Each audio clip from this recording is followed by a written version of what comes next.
Hey freaks, Kyle here. We have a big announcement to make. We now release next week's episode a whole week early, free, on our new Patreon page. This is perfect for all our die-hard freaks of the show who can't wait for our next spectacular. So come one, come all, and become a certified freak by joining us over on Patreon. Now, let's go on with today's show. So a few days later, Reza starts to organise getting access to his dad's $40 million, and it turns out that everyone in the story is a scammer because Hedayat was actually penniless. He had no money. He had nothing. He's a con artist as well. The only money they had was like $200,000. No. So the BBC were like, shit, we've been scammed a couple times, we've killed 2 people, and we're still in the bloody mess that we started off in. These, just like the fact it's happened twice to them. Idiots.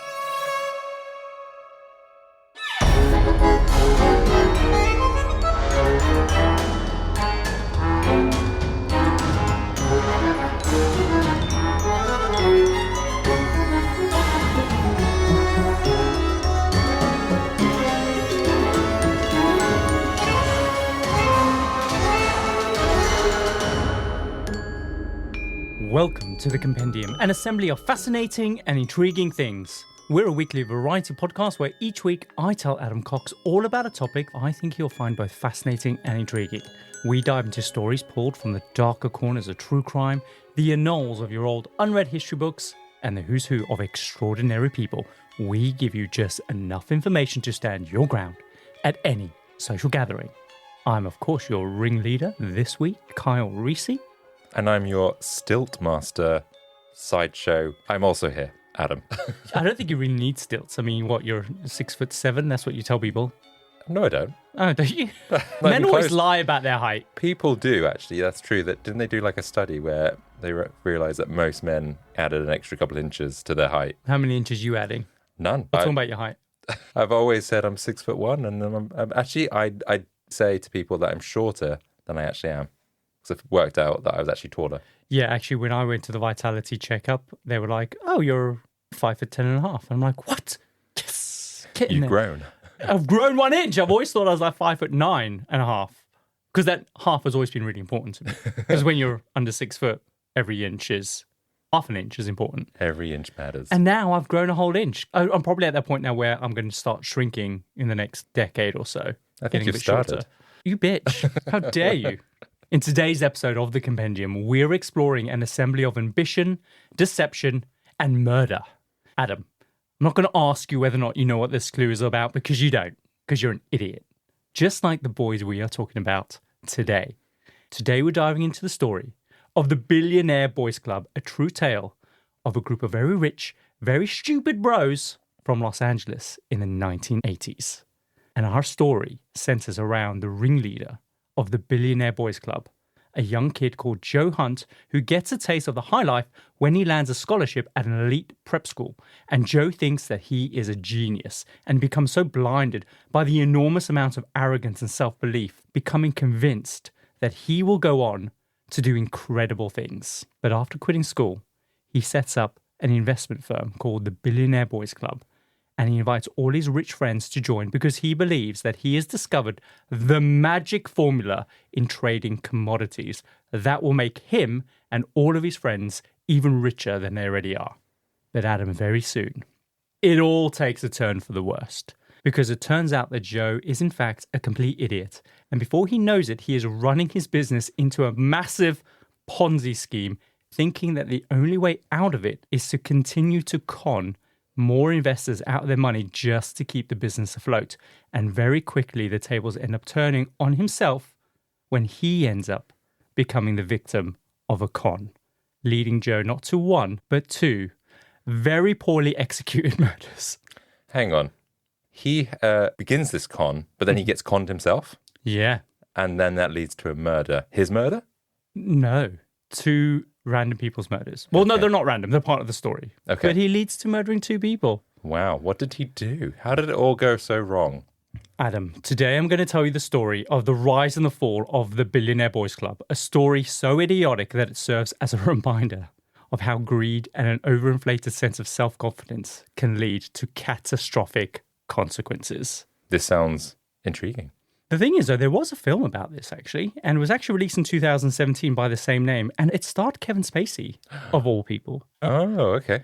Now, like we say that with caution, because Kevin Spacey is an incredible actor, but then, of course, he did some shady shit, and this was the last film that Kevin Spacey did before all of those allegations of sexual abuse began to surface. It was the very last film. Is this the one, was he still in it, or did they cut him? Or No, he was in it. When everything kicked off, they weren't sure if going ahead with the release of the film would end up damaging its chances at the box office. But eventually they do release it, and it just makes $126 at 10 theaters across America. Oh, but isn't that because of Kevin Spacey and everything that was going through? Yeah, of course. Oh, so this was it flopped because of that. I mean, this is pretty much the movie that everyone decided that Kevin Spacey was cancelled. Yeah.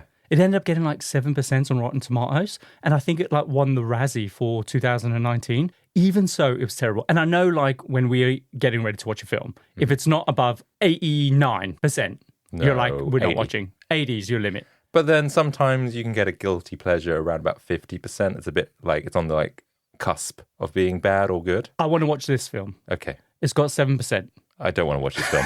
Why? Because it's got 7%. Yeah, but Adam, you got to remember that the reasons why it's a terrible film is because Shoddy of acting. Kevin. Because of Kevin. No, because it also has, who's the guy that was in The Kingsman, the young guy? Aaron Tedkin. Yeah, the weird Welsh name. It's got him in it. It's got also the guy from Baby Driver. Oh, yeah. Enzel Edgar or something. So he's in it as well, along with Kevin Spacey. So there's some good, serious actors, two very young, up-and-coming actors who have proved their salt or their worth, and then Kevin Spacey. Mm-hmm. But it's got 7% because, of course, all the dodginess that he's done. But I think we should watch it. I want to watch it only based on how idiotic this story is in real life. Okay, fine. All right, we'll give it 15 minutes, and then if it's bad, we'll turn it off. Okay, fine. But before we kick off today's episode, as we always do at the beginning of every show, It's time for all the latest things.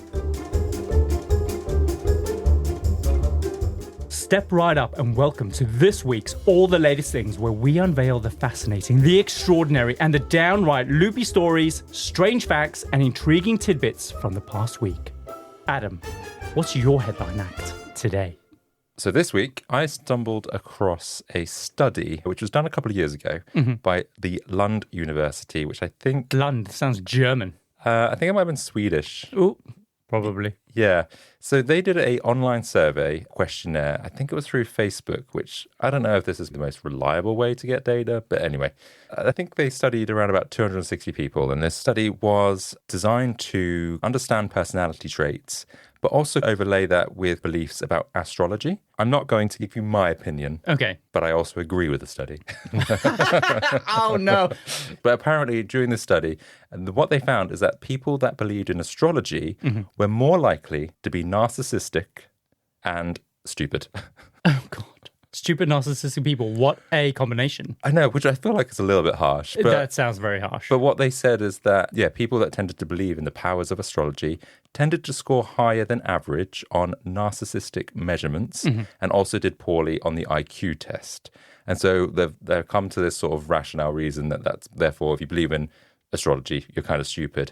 But they were saying that these people that believed in astrology tended to also believe in their natural leadership skills and tended to, I don't know, think a lot of themselves about their kind of purpose in life and they're meant to be here and all these kind of Sure, a things. bit like Joe Hunt in our story today, which we'll find out later on. But yeah, so this overinflated sense of self-belief. Yeah, so I've never really believed in the star signs or horoscopes. You'd read them, wouldn't you, like from Mystic Meg, and they would say like, you'll get into great fortune this Friday. Yeah. Play the lottery, which he Yeah. also was on or whatever it was. Uh-huh. So what star sign are you?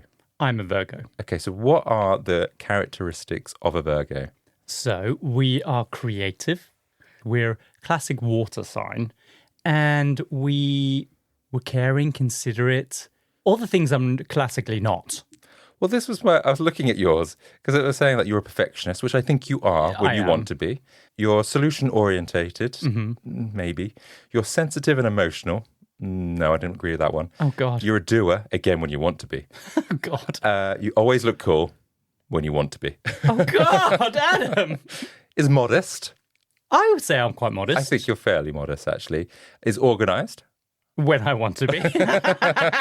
And comes across as bossy, which I don't think you come across as bossy. No, I try really hard not to be bossy because my best friend is the bossiest person on the planet and I hate it. So they're always that reminder to just not be controlling and bossy. Poor that person. I'm not going to give the name.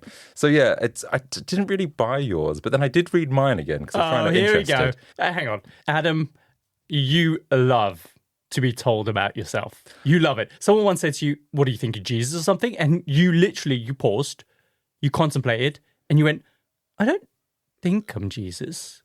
But there was a moment of glimmer in your eyes where you were like, maybe. I mean, no one said like I am or I'm not. I think jury's still out on that one. Maybe. So what have you got? What does yours say? Well, it says I'm agreeable and honest, which I think I am. I tend to please people. And also I'm indecisive, or Libras are indecisive, which, I think there is an element of that. Hesitant, but it also says I'm lazy and superficial, which I don't think I am. Oh, God. Those last two, you couldn't be further from those. But I agree with everything else. You are too agreeable. I think you could be more forthright. And balanced, like the scales. You are, yeah. You're a wonderful person. What was the other one? Lazy. Yeah, you're the least laziest person I know. So this is the thing. I think if you look at all the traits, you can probably pick out 5 out of 10 that you go, oh yeah, that's me. Yeah. And then actually the rest of them is not, and it's just rubbish. See, I was premature. I wasn't meant to be born a Virgo.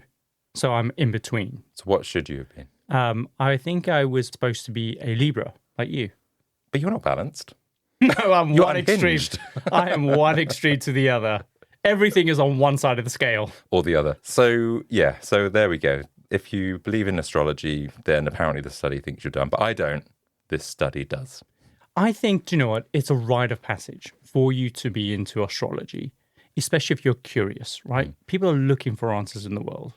And I think eventually you get to the point where you're smart enough to go, okay, maybe not. Maybe this doesn't really hold any weight. Maybe it doesn't have any scientific place in the world. And then you kind of move on for that.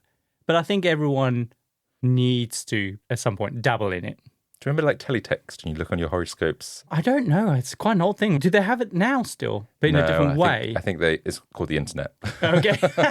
Yeah, so you'll be able to press a button on your television remote, like the red button, and then would open up like this 1980s video game. Yeah, just text. And you could look up your horoscopes. You could play that weird game, like a quiz game. You can play a game? Yeah, there's all sorts. You look on holidays and you'd have like 30 pages and you'd go like, oh, a holiday in Mallorca, write it down. And then you'd miss it because it's like scrolling through. And then you have to, like a ticker tape. Then you have to wait until like page 10 again comes around. So yeah, that was the days of teletext. Wow, what a time to be alive. And then your horoscopes would be on there. Yeah. But anyway, that's my latest thing. What's yours? My all the latest things this week is about a guy called Louis. So he runs his own little cleaning service, right, called Cleaning Fairy. 100% this guy's gay. 100%. So someone picks up his ad and they hire him to clean their friend's apartment somewhere in South Jersey. And it's a pretty standard job. They give him the address, they tell him what time to show up, and they tell him that the key is under the mat. Right. And so Louis gets the apartment, he finds the key under the mat, he goes in, and he starts scrubbing. And he's dusting, and he's making everything look brilliant. And then a few hours later, he's done, and he gets a phone call. And it's the guy who hired him to clean the house. And he's like, hey, buddy, did you come and clean today? And he's like, yeah, like, I'm actually still here. I'm done. I'm just sitting on the couch petting your cat. And he's like, I don't have a cat. Did you hear about this? No, so he's gone to the wrong house. He went to the wrong bloody house, and just by chance, he lifted up the mat and there was a key. And was there supposed to be a key under the mat where he was supposed to be going? Yes, yeah. Right. We used to leave a key under the mat, so I guess it's commonplace. Exactly. So I think like everything's hitting home. Like you're at the right address, you think you're at the right door, you lift up the mat. That's going to be the biggest clue, right? Yeah. Oh, there's a key there. I'm at the right house. Goes in, cleans, not the right house. And so the actual owners of the apartment, Beth Mortzel and her husband. So the husband comes home and of course the house is sparkling clean. So he calls Beth and he's like, hey babe, you're not going to believe this, but someone's broken into the house and cleaned her apartment.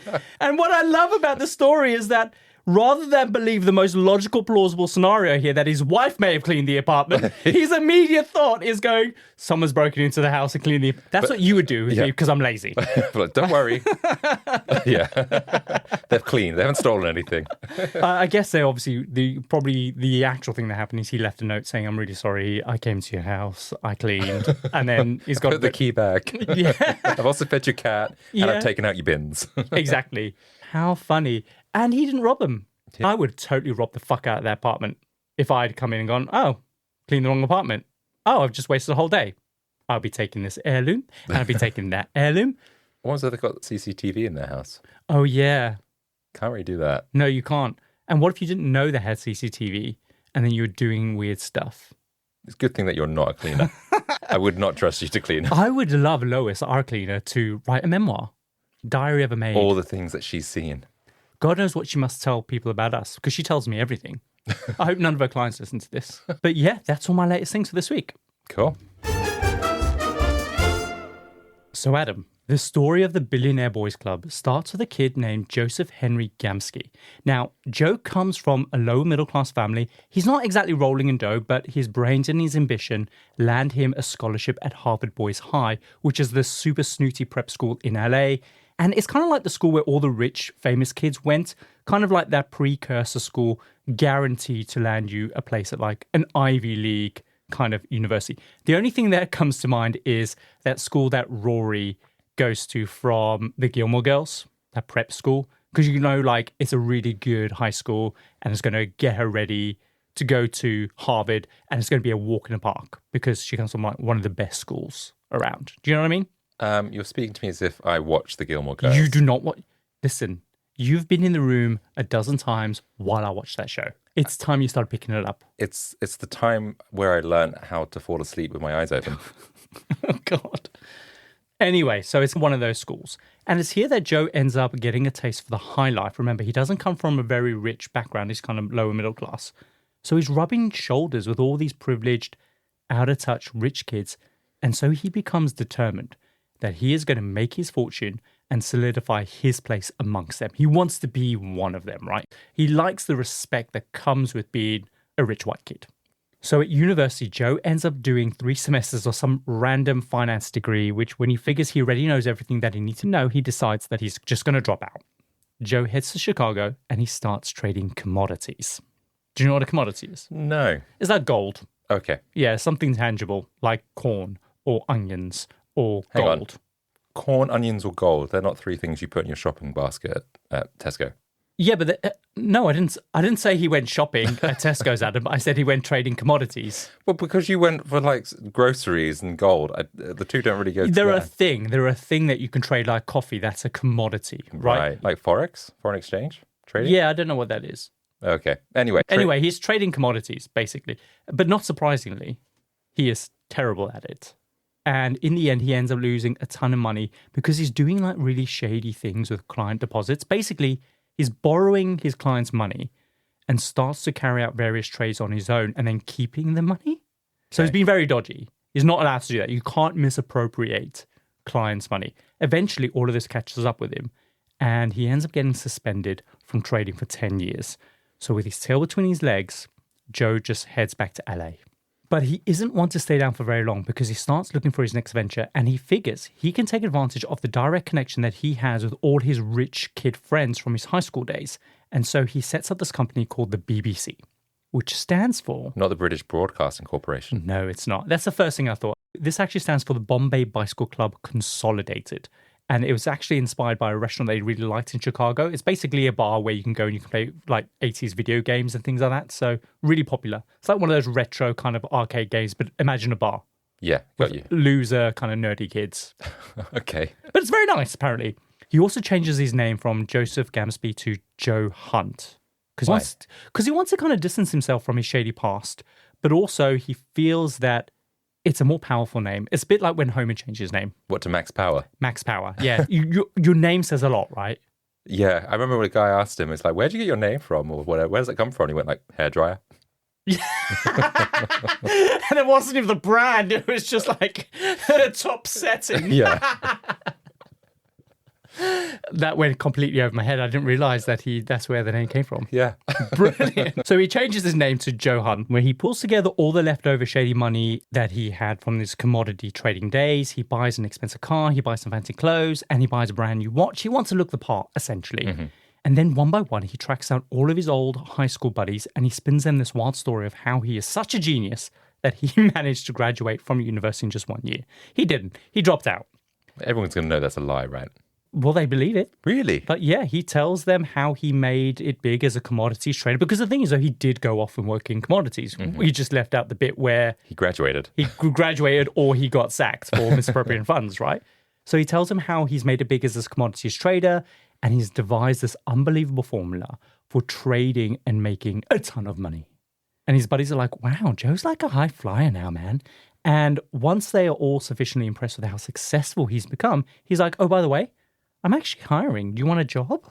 And they're like, sure, let's do this. Because Joe has this real major affinity with knowing how to appeal to these really rich, dumb kids. And it's really easy to persuade them. His silver bullet is basically just telling them that he can help them succeed on their own, free from like their parents' shadow.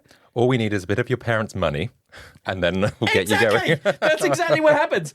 So slowly over time, he persuades all his rich trust fund buddies from high school to come and join the BBC. And like you just said, there's a very good reason why Joe's targeting these guys specifically, because they all come from families with insane amounts of money. I mean, we're talking millions, billions of dollars. I can make it on my own, mum and dad. All I need is $5 million, and I'll be off. Yeah, exactly.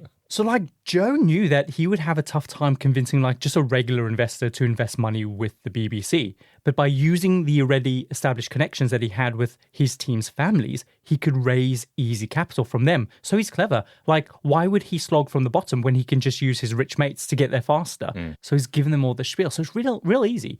All training just involved was him getting his team to hit up their rich family and friends. And it works. They bring in some serious cash, which Joe is going to apply his genius trading formula to and just double everyone's money.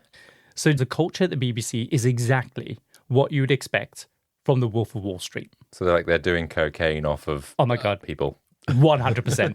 So it's a bunch of rich kids. They're playing the big corporate game. They're strutting around in Armani suits, constantly snorting coke. They drive around these big sports cars, fancy dinners at restaurants with supermodels and all that jazz. Exactly as you would expect, just worse and more toxic. And Joe's charisma as their leader breeds this cult-like sense of bro culture and loyalty. And eventually they start referring to themselves as the Billionaire Boys Club. Right. And that's where the name comes from. And they all just think that they are the dog's bollocks, like nobody can touch them. Because A, they're high flyers, they're in business, they're in finance, and they're rich as fuck. And you've got all your bros around you that are telling you that you are literally invincible and you are the best. So you can understand how that could just breed this toxic environment of just delusion. Yeah, they sound insufferable. They are. They're all fucking hot though. But yes, they're all insufferable. But it's not long until Joe's overinflated ego catches up with him, because it turns out that magic trading formula just didn't work at all. And they are literally hemorrhaging money all over the place. But rather than tell anyone, he decides that he's going to keep this a secret. And he starts lying to investors and his bros at the BBC about how much money they're actually making. He just tells them that every month they're just absolutely smashing it. And ultimately this backfires because investors are now like, wow, we're making all this money. Can I have some profits, please? Yeah, and he's like, I'll get back to you on that. So he starts paying them out using new money that he's getting from new investors. And essentially he's slowly turning the BBC into a massive Ponzi scheme, because that's the definition of it, right? Taking money from one person to pay off another investor. But Joe doesn't actually want it to be a Ponzi scheme. He actually wants this business to work, but he just needs to kind of like fine tune that formula. Do you know what? There's so many people like this. So what year was this? This would have been the 80s, the late 80s. I'm just saying, on like Instagram or TikTok, these people that come up and go, I can turn you into a day trader. Just join my course. Oh, yes, of course. Because they're usually in Dubai. Like, someone's taking a picture of them by their laptop, by a pool. And then they're doing like all these amazing things. And they're like, I only work 2 hours a day. It's such bullshit. And they're just getting paid as like an affiliate to resell this course. And it just blows my mind how many of these traders are out there. It's hard to be a day trader. There's no accountability there either, because the easy way out is, oh, it didn't work for you? Oh, you must have done it wrong. Yeah. Because look at me. Do you know what I mean? Like, look how successful I am. look at all these other testimonials that we've got of all these other rich bros who did the exact same and look how rich they are. Yeah, they're like, oh, I made £10 in my first week. Yay. And somehow I got into some like WhatsApp groups. Oh, if you follow the professor's formula or join this group or whatever. How did they get your number? No idea. But I was in about 10 different groups. I had to slowly unsubscribe. And you knew it was bots because every time the professor, air quotes, would give a trade, you'd get like instant messages of people going, this is amazing. I follow you with my life and all this kind of bullshit. Yeah. And then you have someone that like crops up and goes like, you're a load of bunch of bots, and then starts cursing. And then they just carry on with these automated messages. God, it's crazy. They even say that I think 2024 is the first year where the number of bots on the internet have now surpassed the number of actual real genuine people on platforms like Twitter and Reddit. And it always amazes me. I'm like, but what does that mean? Like, how do I know it's a bot? What does a bot look like? And then when I started looking into it, my God, the complexity of the conversations that these bots can have is just crazy. I wonder if podcasts will be done by bots at some point. How? I don't know. Someone will replace us. I hope so. It's so hard doing this show. I mean, it's the main reason I'm here, to show that this is real and that, we're engaging. Otherwise, you're saying I'm wooden and like I'm a robot. Anyway, Adam. So yeah, like I said, it ultimately backfires because investors now want to start cashing out on some profits. So he is basically just using new investor money to pay kind of existing clients just as a stopgap because he's going to make this work. He genuinely believes that he is a genius and he thinks that if he can just cover all of his losses just for a little bit, then his formula will start to work and he'll start to make money and the business will get back on track. So I admire him for that, right? Sure. He's not a con artist out of the gate. He became an accidental con artist, but he's been trying to claw his way back in. So big respect, still an idiot. And like lots of people question, like, why didn't he just come clean to his bros that he was in trouble at the BBC? But it's because if they knew, then he would risk his bros not pushing their families to invest even more money, which would then, of course, be a total disaster because he's relying on that new money coming in so he can pay kind of old investors.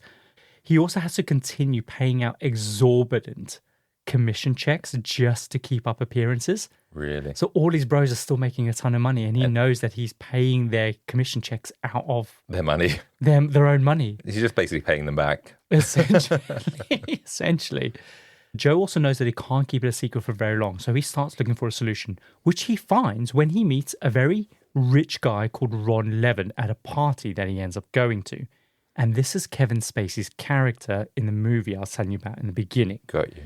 So the pair hit it off pretty well, and when Joe finds out how wealthy Ron is, he starts working him in the hopes that he can convince him to invest in the BBC. So Joe arranges a lunch for the following week where he's going to feed him some bullshit spiel. And at the meeting, Ron Levin is super impressed. Like everything that Joe tells him is impressive to him. And what impresses him the most is the fact that Joe reminds him of himself. Right. So it's like that old kind of like, gee, kid, you remind me of me when I was a kid, Here's $5 million or whatever. That kind of bullshit. Did Kevin Spacey speak like that? No, he didn't. No, he didn't. Not at all. But that's how I imagined he would have spoken in this role. So Ron agrees to invest and he gives Joe $5 million, which he will pay into an investment account. And he tells Joe that you can trade this money however you want. And whatever profit you make, you can keep 50%. Okay. And Joe is like, ka-ching! Yeah, that sounds like a good deal. And he thinks that if he can trade that $5 million and turn a profit, then he can cover all the losses and get the business back on track. Yeah, because he's an excellent trader. He's not an excellent trader. Now, you're probably thinking he loses it, right? Well, maybe not at first. Well, you ruined my next line. But surprise, Joe actually manages to turn that $5 million into $13 million. Oh, wow, that's pretty good. Yeah, so he makes a profit of $8 million, meaning that Joe's cut is $4 million. But I'm guessing he doesn't quit while he's ahead. Yeah. He wants to quit while he's ahead. Oh, he does? Okay. And he can't get hold of Ron. So after a couple of weeks of constant calling, he decides that he's going to call the investment bank directly. This is the company that owns the actual bank account that he paid the $5 million into. Right. And he says to them like, hi, yeah, I can't seem to contact Ron. Can you help put me into contact with him?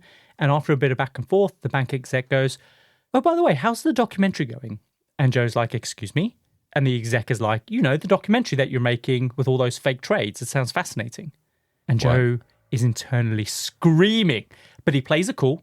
And he's like, oh, yeah, the documentary. Yeah, it's going really well. And he keeps the exec talking so he can get as much information from them as possible. And it turns out that Ron had told the bank that he was a filmmaker making a documentary about trading and persuades them to set up a dummy account with $5 million in it purely for filming purposes. Okay. And like doing this isn't really unusual because like very often for trading purposes, investment banks will sometimes use dummy accounts to simulate real trading. But these are all very clearly marked as dummy accounts. Right, okay. But Ron convinces them to make the account look as real as possible for realistic effect in the documentary. Right. So the bank had set up this dummy account, and when he provides Joe access to it, he is none the wiser. He thinks it's all legit. He thinks it's a real account. So Joe starts trading and he turns the 5 million into 13 million. But it's all just like monopoly money, essentially. Exactly. And as Joe is doing this, Ron then takes that dummy account showing the $8 million of profit to another bank and asks them for a loan. And they're super impressed because they're looking at the trading history and they're going, wow, you know how to trade commodities. And so they lend him $1 million. And essentially, Ron was a con artist using Joe's trading formula to convince another bank to lend him $1 million. The scammer got scammed. No way. You would never think that would happen, right? Unless you're like, I don't know, it's like the FBI or whatever, like conning you or something. How did this all come about? It just feels so unlikely for a con artist to get conned by another con artist. What are the chances? But yeah, that happened to Joe, man. Wow. Crazy. So what happened when Joe found out? What did he do? Of course, he's livid. So eventually Joe does make contact with Ron and he's like, look, man, I know what you did and honestly, big respect. And he's like, obviously you make money doing dodgy shit.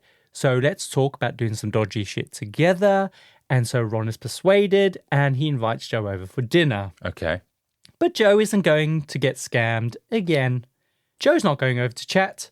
He's actually going over to kill Ron and rob him of any money that he has. So that's a very 180 reaction. It escalated pretty damn quick, right?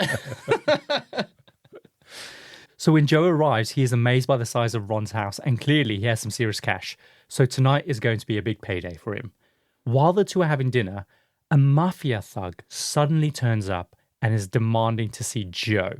And he's saying that he'd follow Joe there and that Joe had owed him a bunch of money through a dodgy deal. However, this thug isn't actually from the mafia. He's a guy called Joe Pittman, who is the security guard at the BBC. And Jim is just pretending to be from the mafia as part of this plan. Right, so Joe's orchestrated this for when he meets Ron. That's how it's all going to go down, as if like a legitimate murder or whatever it is. So basically, Joe is like, look, man, I can't give you the money that I owe you until Ron gives me the money that he owes me. So the mafia thug turns to Ron and he's like, give Joe the money so he can pay me, otherwise I'm going to kill you. And so terrified, Ron admits that the only money he has is $2 million in a Swiss bank account. So the thug makes him write out a check for all the money, and when he does, he immediately shoots him in the head, and together, Joe and Jim take his body out to the desert and they bury him. Wow. That's escalated pretty damn quick. Over, done, dusted. But how does he think he's going to get away with this? Because that's murder. It is murder. He's an idiot. Yeah. Hang on, I'm just thinking about this. So he thought he had 5 million. He thought he made 8 million, but now he's got at least 2 million. But he still owes people a load of money. Yeah. And so how does he think he's going to like win? Because I think it got to the point where he was just like, there's desperate. no way I'm getting scammed. Yeah. It's more of a pride thing.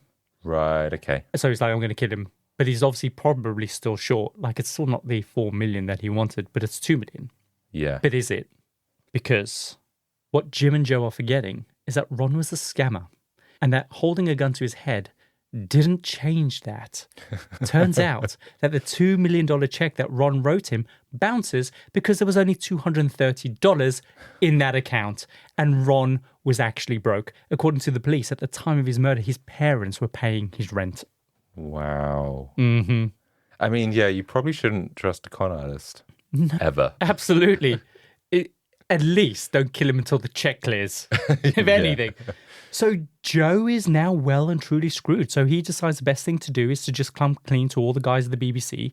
And he's confident that if he plays into this bro culture, they will stand by him. So he gathers everyone around and he tells them that they're not making money, but he promises that they are going to do whatever it takes to get back in profit.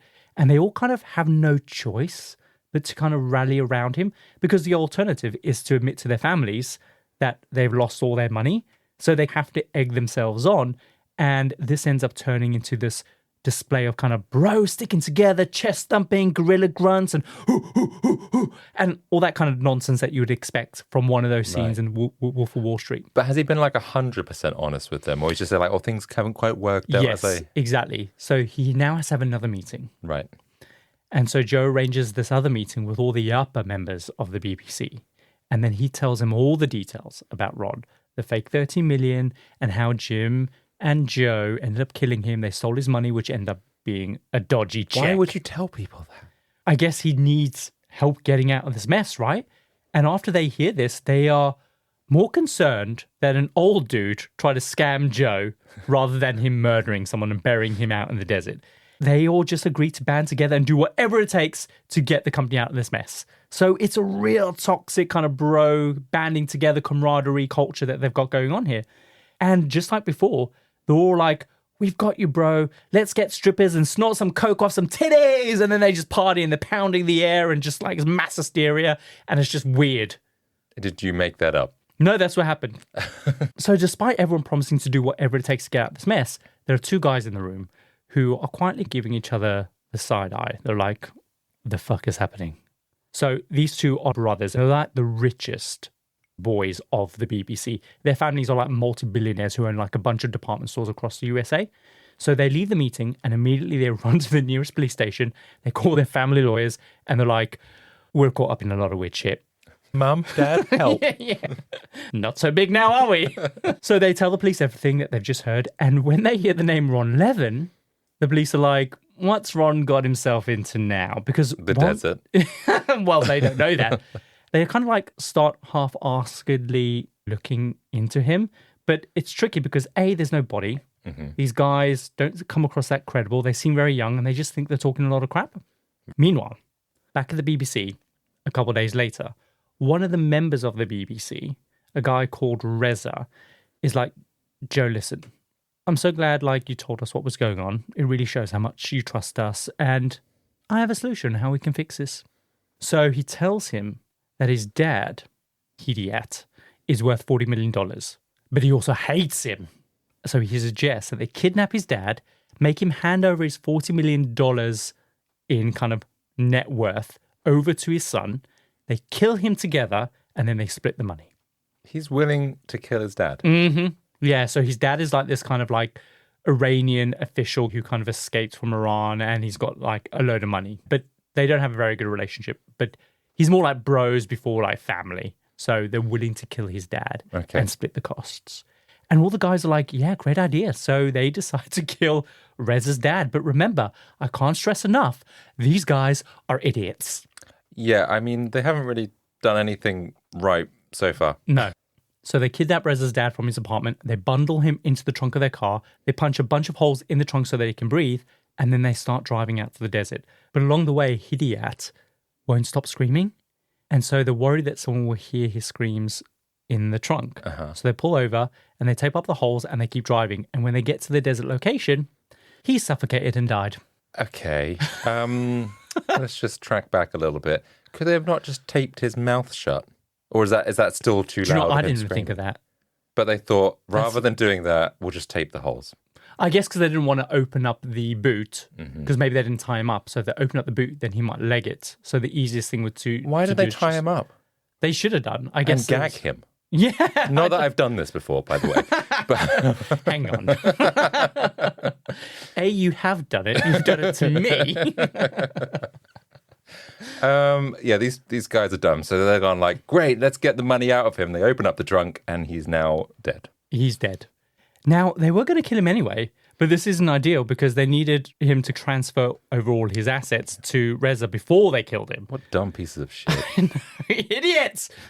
So while they're trying to work out what to do, they realize, hang on a minute, Reza is going to inherit all the money anyway. It'll just take a couple of months longer, but like he's dead and we did it. So BBC, Billionaire Boys Club. That's assuming that in his will, it's going to be left to Reza, right? It's even worse than that. No. So they bury him, and not far from this is where Joe and Jim previously buried Ron. And Joe's best mate, Dean, who will later testify that when they were burying Hedayat, Jim pointed out that Ron's body was somewhere over there, so they know that it was somewhere in that area. But we'll come onto his body in just a second. So a few days later, Reza starts to organize getting access to his dad's $40 million, and it turns out that everyone in the story is a scammer because Hedayat was actually penniless. He had no money. He had nothing. He's a con artist as well. He wasn't a con artist. He just was broke. He'd been telling everyone that he had $40 million when in fact he was completely broke. I think like the only money they had was like $200,000. So there was pretty much nothing to inherit. No. So the BBC were like, shit, we've been scammed a couple times. We've killed 2 people and we're still in the bloody mess that we started off in. These, just like the fact has happened twice to them. Idiots. So by this point, the police carry out a search of Ron Levin's house. Of course, there's no evidence of any foul play. There's no body. There's nothing to indicate that a crime had been committed. It just seems like he skipped town. But his housekeeper is like, he's not taking any clothes with him and he's not taking his dog with him. And this is something he would just never do. He loved his dog. So they're about to leave and the police look into a cupboard and a 7-page list falls out titled Ron Levin, Things to Do. And on it, they see things like tape mouth, handcuffs, wear gloves, explain situation, scan for tape recorders, kill dog. What? Basically, this is how dumb Joe is. He'd basically left a murder to-do list at the murder victim's house. Oh, God. But even worse, he wrote it on Joe Hunt letter-headed stationery. Oh, my God. But even more idiotic, he was using the list to practice his signature doodles. You know, like when you're on the phone and you're like, oh, just sign my name, and you do that a bunch of times. So he signed it like a dozen times. Also, by the sounds of things, he didn't get through that list very well because he didn't kill the dog. Didn't kill the dog, thank God. So that's another thing we can say about this He's guy. an idiot. You can't even complete a stupid list. This guy. Oh, my God. So, of course, Adam, the police pull him in for an interview, obviously. And he's really cocky, he's confident. He's got a bunch of answers kind of prepped to all their questions. But then they pull out the list and he goes as white as a ghost. And then he goes through each page one by one, silently. And then he closes it. And he's like, I'd like a lawyer, please. I've never seen this list before in my life. But I would like to speak to a lawyer. Thank you very much, and goodbye. And this is where everything starts to unravel pretty damn quickly. And, of course, a bunch of the boys at the BBC are all arrested. And as for the bro culture, well, fuck that, because they all start talking immediately. And Joe's best friend is a guy called Dean Karny. Now, he consults a lawyer, and very quickly they sort out a deal with the prosecution in exchange for total immunity. And even though he was there when they killed Hedayat, he agrees to testify against everyone, especially Joe, who's his best friend. Wow. So it didn't last for long. Bro There was no culture. like kind of struggle or anything. Yeah. Bro culture's fickle, man. That's what I mean. It's just like he's completely turned on it. Like, no, save yourself sort of thing. Yeah. And so with his help, they trace back to Hedayat's body in the desert, but they can't find Ron's body anywhere. Of course, Joe is obviously also charged with the murder of Ron Levin and Hedayat. And he will actually have to stand 2 separate trials for each of their murders. I'm not going to bundle them. It's 2 separate trials. So first up, of course, is the trial of Ron Levin. And of course, it's so obvious that he did it because he wrote it down. I reckon the police that were like getting on that case were like, how are we going to solve this murder? And then they stumbled across a list and were like, found it. Got it, Chief. So Joe is sentenced to life in prison in spite of there not obviously being a body. So the trial becomes a huge story in the media because, of course, it was around about the time that Core TV was gaining popularity in the 1980s and kind of like 24-hour news and all that jazz. Jim Pittman, the security guard, he can't actually afford bail because, of course, he's just a security guard. So unlike everyone else who's arrested, he actually has to stay in prison for 3 years until the trials are all over. Really? Wow. Yeah. That's a long time. Not one person offers to pay his bail. So during the trial, the jury are unable to reach a unanimous decision on Jim's involvement. That's the security guard. So prosecutors hold a second trial, and the result is the same. The jury can't decide if he's guilty. So instead of going for a third trial, prosecutors offered Jim a deal. If he pleads guilty, he won't be put through another trial, which means that he won't have to stay in jail. And because of that, because he's already served 3 years, he will technically go free. He just needs to plead guilty. So naturally, he agrees. But when he's released, he immediately goes on television and boasts that he did it because in America, there is something called double jeopardy, meaning that he can't be tried for the same crime twice. What? I know. Why would he? So he completely milks the story and he gets a boatload of money and a boatload of notoriety. And he's just scot-free and he's openly this guy who just got away with murder. What a bastard. He does end up dying a few years later from kidney disease. Well, I'm okay about that, to be honest. A bit harsh, but yeah, okay, fair I'm enough. not happy about it. I'm just okay about it. So because of all the delays in the Ron Levin trial, involving obviously Jim, it takes a few years for the trial for the murder of Hedayat to begin. When it does kick off, his son Reza and the other guy who was there the night are found guilty very quickly and they're obviously sentenced and they go to prison for life. Meanwhile, this whole time, Joe has been prepping for his second trial. He's been busy studying a bunch of legal books because he has decided that he is going to represent himself in court. The arrogance and narcissism of this man. I bet he believes in horoscopes. Yeah, probably. People always tell him that he's super charismatic and he's good at convincing people. So he thinks like, I've got this, right?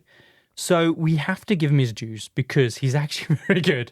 So remember how like Dean Karny got immunity because obviously he agreed to snitch on everyone. So no one can touch him. So he's gone free. Well, knowing this, Joe manages to convince everyone on the jury that Dean Karny was actually the one who killed Hedayat, which is fine because he can convince them of it and they could believe it. They can't do anything to Dean because he's got immunity. Oh. Yeah. Okay, that kind of is smart. So again, the jury can't decide if he's guilty and he gets off with murder. So the prosecutors decide that they're not going to pursue another trial. They believe he's guilty. Like he's 100% killed Hedayat. They don't believe this bullshit spin that is kind of painted on Dean and trying to make him responsible. Like they believe he did it. But they're not going to pursue a second trial because remember, Joe's already in prison for life for killing Ron Levin. So like another trial will just waste everyone's money when he's going to be in jail forever anyway. However, because the charges against Joe were dropped, Reza and the other guy, so that's Hedayat's son, and the other guy involved, they're like, how can you sentence us to life but drop the charges against Joe? If you drop the charges against him, then you have to drop the charges against us. And consequently, they get their convictions overturned as well, and they end up going free. What a mess. This is an absolute mess. So just to tally up the number of people that are actually in jail, it's just Joe. Everyone's gone free. I mean, he did start this whole mess, but equally, these other people should be in prison. They should be. So after all of this, the only person who ends up getting properly punished is Joe. Everyone else got away with it. And to this day, Joe is still in prison and nobody has been found guilty of the murder of Hedayat. His murder's gone unpunished. What about the rest of the family? Because, I don't know, did he not have a wife or like anyone else? Or... I guess the son might be disowned a bit, right? Unless he Yeah. was an absolute dick that they hated him as well. But, I mean, he wasn't rich, but yeah. He definitely wasn't rich. That's another reason to hate him. Like, what? You said he had $40 million. Oh, it's fine. He's gone. No, I don't mean that. So Joe still maintains that he is innocent on account that Ron's body was never found. And also, over the years, several witnesses have come forward saying that they've seen Ron in various locations around the world. And so because of this, Joe's family are relentless with advocating for his innocence. Oh, so that actually Ron's like out there living Yeah, his he life? was a scammer. He was a scammer after all. So how do we know this He wasn't faked a his scam? own death? Yeah. They set up a website offering like $100,000 for any information that will lead to the whereabouts of Ron Levin. They just need to prove that he's alive. But also they keep just peddling how much Joe has changed since being in prison, saying that he's now earned a law degree, he's now become a qualified minister, and he represents a prime example of rehabilitation in the prison system. And therefore, he's rehabilitated, he's a good guy, he's a minister, set him free. But they're like, still, lol, no. I know. I wouldn't trust him like being a minister, leading a church, or a lawyer. No. So he's a very I mean, respectable... he was a pretty good lawyer. He got himself off. Yeah, okay. Is that when he was like, maybe I should be a lawyer? And then started learning. Yeah. I guess he had like time to kill, right? What should I do? Yeah. I know, I'll become a lawyer. A bit like Kim Kardashian. She was like, I'm so rich. I'm also a bit bored. I know, I'll become a lawyer. And she became a lawyer, which I don't think she's passed the bar yet. I think she's tried a bunch of times. She's still not passed. Oh, she'll get around to it. She will. Should just pay someone to sit the exam for her. I- Like Rachel doing her SATs. we're assuming that she could be a very intelligent woman. So because of how huge the story was, in 1987, they make this little mini-series called The Billionaire Boys Club, and that stars Judd Nelson, who was in The Breakfast Club. This is the show where two brothers, Joseph and Eric, got the idea to murder both of their parents in 1996 as a way to inherit their father's estate because they were worried that their dad was going to disinherit him. So they pulled like a Hedayat where they were like, let's kill him, let's then split the money. That's where they got the idea, which, I mean, could be an episode in its own right. Yeah. So, of course, more recently, as we mentioned, at the top of the show, there's the 2007 movie starring Kevin Spacey as Ron Levin.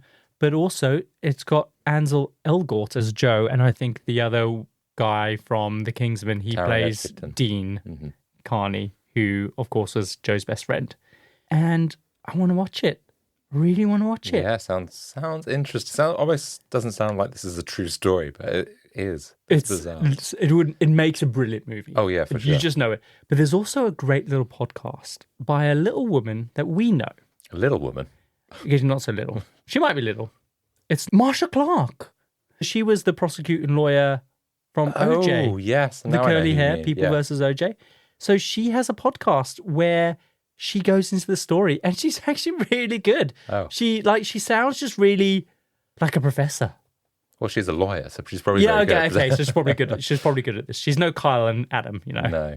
with all the likes She's and the ums and the ahs. Yeah. So, yep, go check those out. We've got the miniseries, we've got the movie, which we're watching later on, and you've got the Marsha Clark podcast. But other than that, there's very little information around about the story. Yeah, I hadn't heard of it before. Like the movie maybe rings a bell because of Kevin Spacey being cancelled, and I remember vaguely something happening there.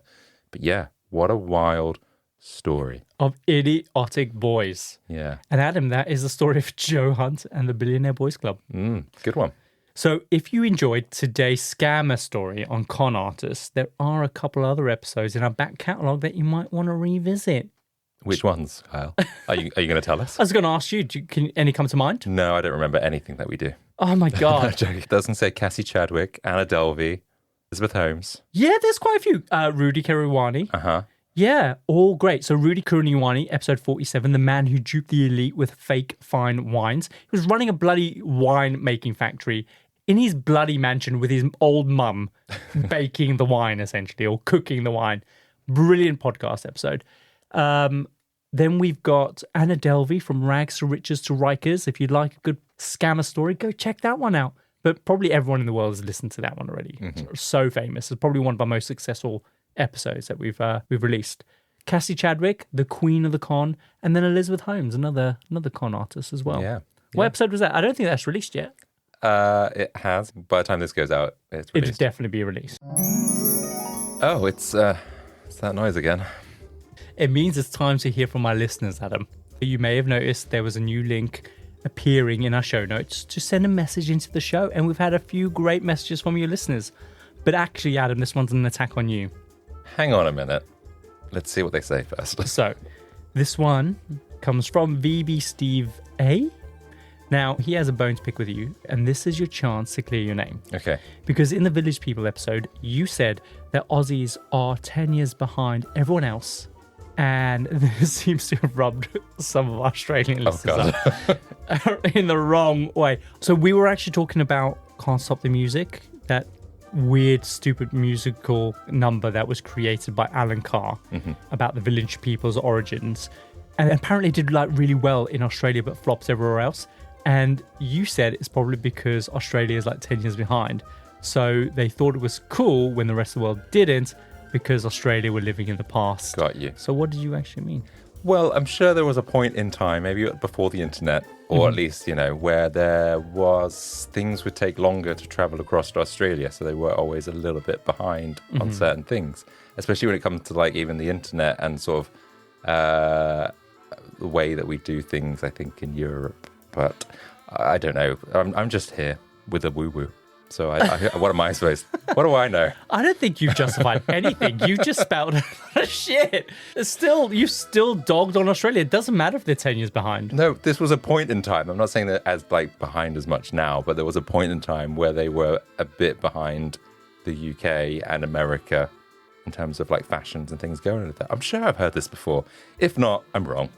Well, he did say, and he wants you to very explicitly know, that there's a lot of things in Australia that can kill you. And your comment just added another thing to the list. Oh, it was him. Yeah. Well, you better watch out. I'm not going to go back to Australia anytime soon. Just because I've just been. I thought we were literally talking about potentially immigrating over to Australia. I don't think they'll have us now. No. They'll look back through every single podcast episode. They'll find that. And they'll be like, no. I will go through the security at the check-in at the airport, and my name will come up, a picture will come up that will say, like he said, Australia's behind the times, and they'll just like shoot to kill. And no, they'll be like, before you shoot to kill, just check for eels up his bum. Eels? Yeah, because you're obsessed with eels, smuggling eels. No, not eels. Or just anything. They'll just check his butthole it was or anything. more otters and beavers. Just check him. Strip search. Sorry, Australia. I do like Australia's amazing. Oh my God. Amazing country. Should we run the outro? Oh, let's do it. And that's another episode for the Compendium podcast. If you enjoyed today's episode, then please follow on your favorite podcasting app. It really helps us when you do. Next week's episode is now available 7 days early on our free Patreon page. You can also subscribe to our Certified Freaks tier for access to our entire backlog, exclusive posts, and sneak peeks. Come over, we'd love you to join and have a chat. We release new episodes every Tuesday, and until then, remember, sometimes the richest schemes can lead to the poorest decisions. See you next time. See ya.